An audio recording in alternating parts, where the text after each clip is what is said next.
Hallo meine Lieben, heute wollte ich euch mal eine Geschenkbox zeigen mit 4 kleinen Schublädchen, wo jeweils 2 Mancherie drinne Platz haben, und wie das Ganze funktioniert, das zeige ich euch gleich nach dem Intro.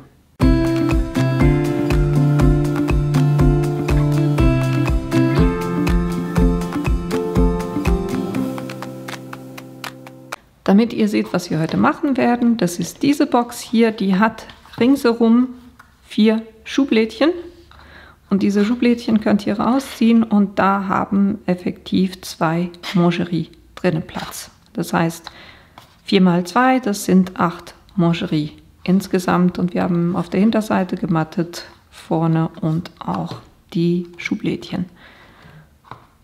Und wie wir die machen, das gehen wir jetzt an. Für diese Box braucht ihr Folgendes. Ihr müsst so kleine Schachtelchen machen mit einer Ausziehschublade, und dafür braucht ihr hier 4 Teile, die 9,2 cm x 7,2 cm sind.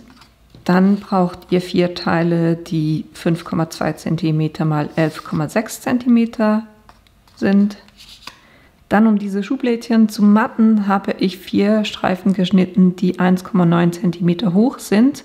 Warum sage ich 4 Streifen, wenn hier 8 Teile liegen? Ich habe effektiv einfach geguckt, dass, weil die immer auf einer Seite liegen, dass die vom Designpapier quasi sich das Muster weiterführt, und deshalb eben erst 4 Streifen geschnitten in der Höhe 1,9 cm.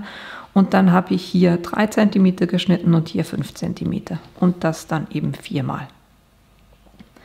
Dann brauchen wir einen Boden und einen Deckel von der Box. Das sind 8,7 cm x 8,7 cm. Dann die erste Mattung, die habe ich für unten, habe ich die einmal im Blumendesign gemacht und für oben einmal in dunkelblau. Die ist 8,2 cm x 8,2 cm, und das ist effektiv dieser weiße 200 Gramm Karton, wo ich einfach ein Design-Pattern drauf gedruckt habe. Und dann braucht ihr noch für oben eine weitere Mattung, die ist 7,8 cm x 7,8 cm. Dann habe ich hier zum Verzieren einen Kreis mit diesem Standset geschnitten und einen Kreis mit diesem Standset hier mit den Stitched Lines. Gestempelt habe ich das mit diesem Stempelset hier. Das ist dieses Kopf hoch, und dann auch noch hier, auch der schlimmste Tag hat nur 24 Stunden. Ich fand das super süß. Das habe ich dann auch ausgeschnitten mit so einem Labelset. Das ist dieses hier.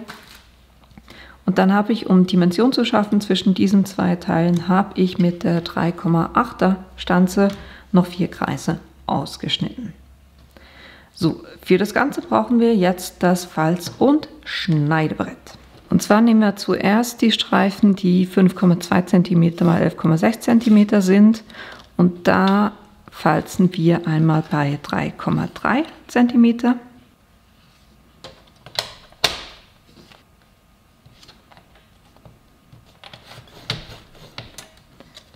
Dann bei 5,4 cm, dann bei 8,7 cm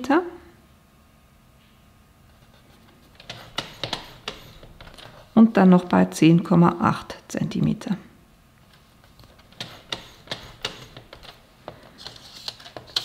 Und das macht ihr jetzt mit allen 4 Teilen. Dann nehmen wir die anderen 4 Teile, und da geht es ein bisschen einfacher. Da müsst ihr einfach ringsherum bei 2 cm falzen. Und ich mache das jeweils so, dass ich auf diese Seite die 2 cm nehme, weil dann habe ich hier ein bisschen mehr Anlegefläche, als wenn ich das da drüben versuchen würde zu machen. Von dem her lege ich das hier bei 2 cm an und falze. Dann einmal drehen. Wieder bei 2 cm anlegen und wieder falzen. Wieder drehen, nochmal bei 2 cm anlegen, wieder falzen und dann wieder drehen und nochmal bei 2 cm anlegen und falzen. Und auch das macht ihr jetzt mit allen Teilen. Und dann könnt ihr bei den ganzen Teilen noch die Falzlinien nachziehen.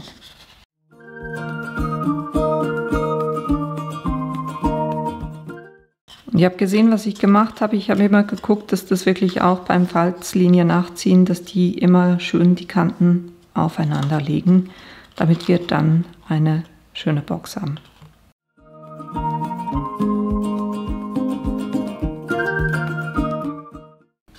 Jetzt müssen wir bei diesen Boxen noch schneiden. Und zwar schneidet ihr das immer so, dass die Klebelaschen hier an diesem kurzen Teil hier bleibt. Das heißt, wir schneiden hier rein bis in die Ecke. Da könnt ihr die auch gleich ein bisschen anschrägen. Dann von dieser Seite.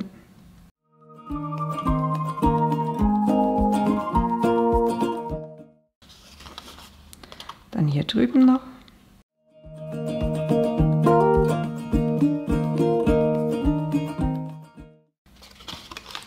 Und noch auf der anderen Seite.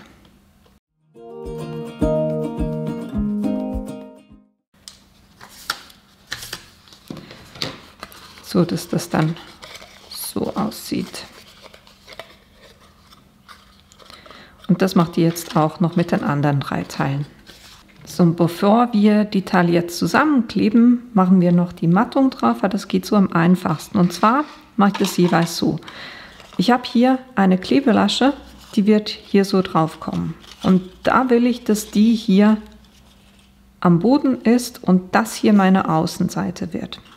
Das heißt, ich lege die Teile so vor mich hin, nehme da die erste Mattung und klebe die so drauf. Und da mache ich auch gleich das mit der Schublade, damit ich wirklich die passenden Teile, weil das ist ja, das Papier geht ja quasi so weiter, das passt immer zusammen. Und bei den Schublädchen ist es so, dass ich die quasi so zusammenkleben werde.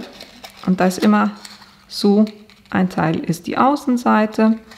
Gucke ich mir an, welches mir am besten passt. Dann nehme ich diese Seite. Und das heißt, die werden von außen her so. Das heißt, von außen her wird es so ersichtlich sein. Und deshalb kleben wir hier die Mattung drauf.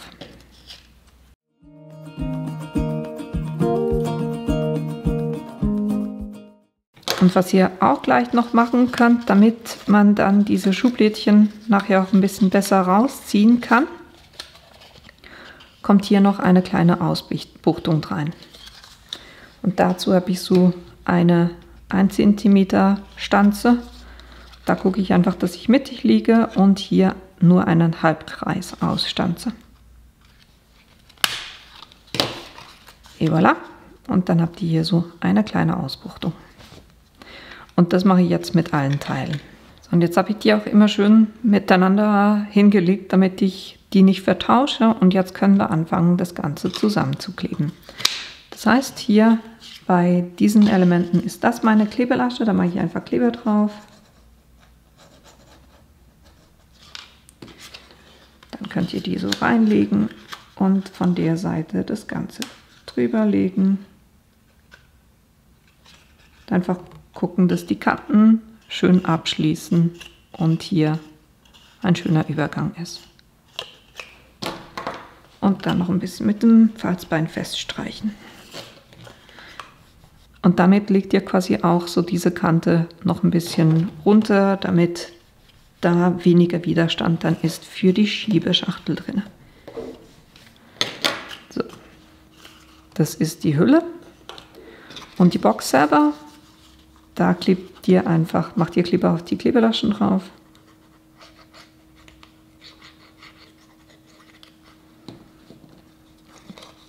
Dann legt ihr die so rein und guckt, dass ihr hier schön mit der Kante abschließt. Wenn euch da so ein bisschen Kleber rausquillt, den könnt ihr einfach wegstreichen. Und dann auch kurz festdrücken. Und das auch auf der anderen Seite. Auch hier wieder schön die Kanten aufeinander.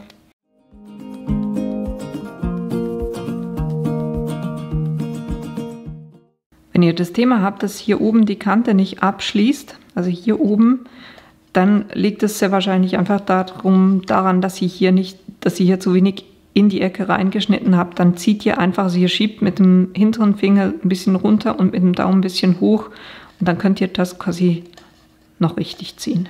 So, ich habe jetzt alles wieder so hingekriegt, dass es dann auch wirklich vom Design her passt.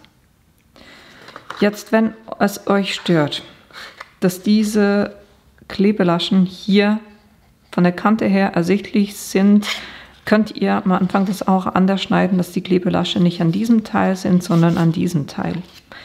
Könnt ihr machen, wie ihr wollt. Mich stört das jetzt so nicht wirklich, weil es eh ein Verschluss ist. Also ist für mich völlig okay. So, jetzt könnt ihr die so für euch hinlegen, weil so kleben wir die jetzt auch fest. Jetzt nehmen wir die beiden Teile, wo ich nur eine Mattung habe und die Mattung, die klebe ich jetzt hier auch gleich drauf.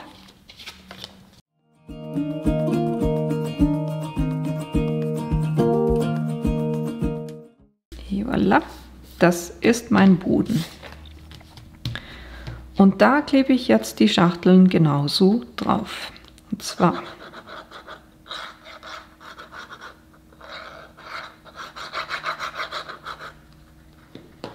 hier die erste Schachtel und da gucke ich einfach, dass ich schön mit den Ecken abschließe.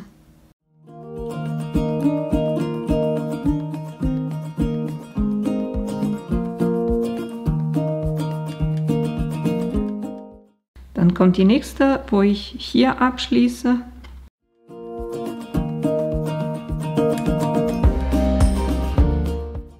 Habe ich jetzt nicht so sauber gearbeitet. Ich habe geguckt, dass die hier wirklich an der anderen Box dran liegt. Und da diesen ganz kleinen Überstand, den werde ich nachher noch kurz abschneiden.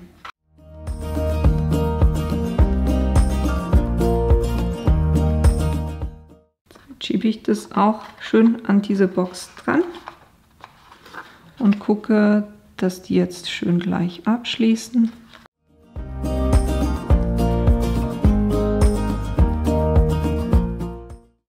Hier habe ich einen ganz kleinen Überstand, auch um den kümmere ich mich nachher.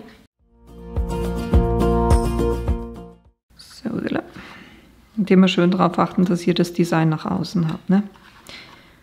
Jetzt schließe ich mit diesen beiden Schachteln ab.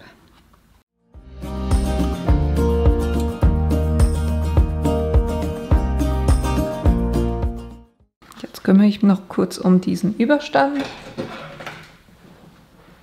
Da schneide ich jetzt einfach entlang der Box ab.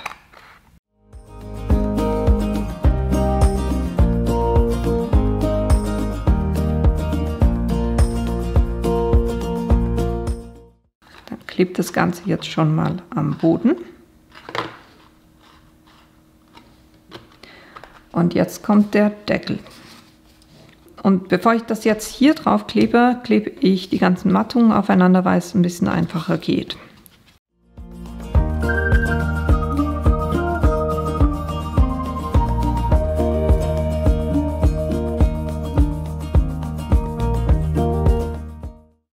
So, und jetzt kann man das noch hier drauf kleben.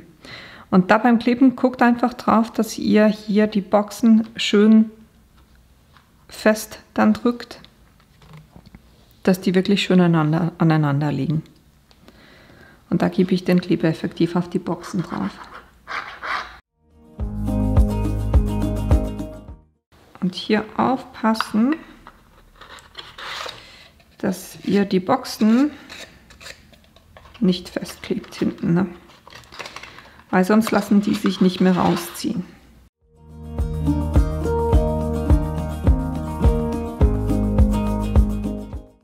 Jetzt kommt die Mattung drauf.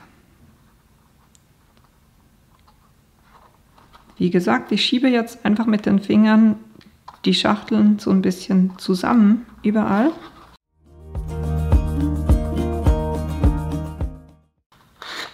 kann ich überall die Schublädchen kurz nochmal rausnehmen.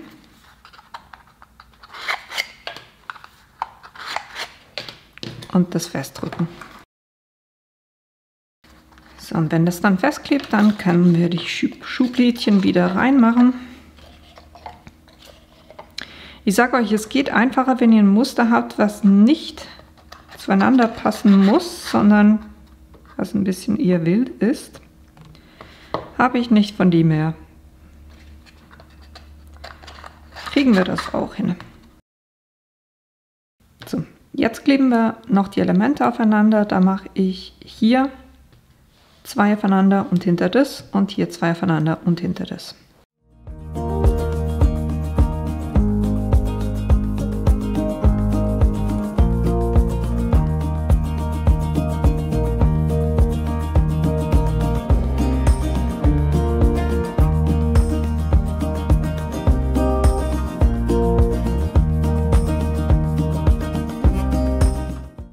So, und ihr seht, das guckt hier wirklich nur ganz wenig hervor, aber das ist genau der Effekt, den ich haben wollte. Jetzt habe ich hier, das sieht noch ein bisschen leer aus und deshalb habe ich mit so einer kleinen Stanze noch 2 Herzen ausgestanzt und die mache ich hier noch drauf.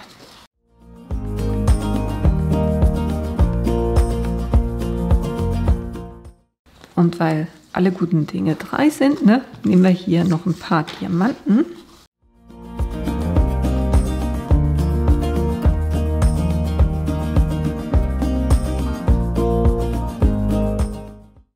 Jetzt will ich das möglichst mittig haben.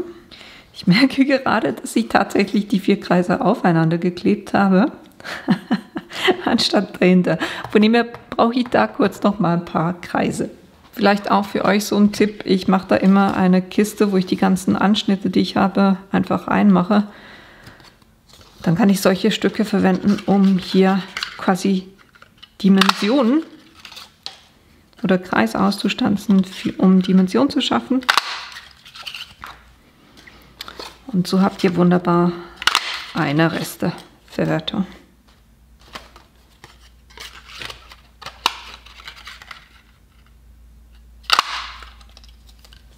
So, dann kleben wir jetzt die auch noch aufeinander.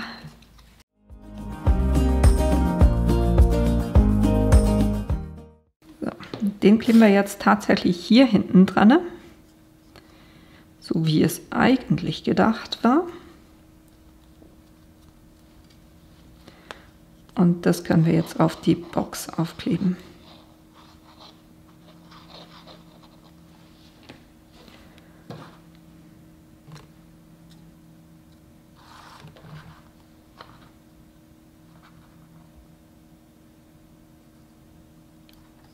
Das heißt, ich gehe so ein bisschen in den oberen Bereich, damit unten der Spruch noch hin kann.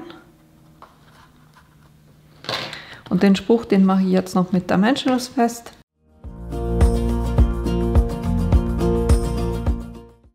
Und der kommt jetzt schön mittig hier drauf. So, ich habe da extra einen kleinen Tupfer Flüssigkleber drauf gemacht, weil dann kann ich jeweils noch ein bisschen schieben. So, und fertig ist diese Box. Ich hoffe, euch hat die Idee gefallen und ihr habt Lust, das Ganze nachzubasteln. Wenn dem so ist, dann drückt auch gerne auf den Like-Button unten. Und die ganzen Materialien, die ich verwendet habe, die werde ich euch wie immer unten in die Links reinstellen. Und wenn ihr meinen Kanal bis jetzt noch nicht abonniert habt, dann tut das doch bitte, weil das hilft mir tatsächlich auch. Und ich hoffe, wir sehen uns in einem meiner nächsten Videos wieder. Bis bald!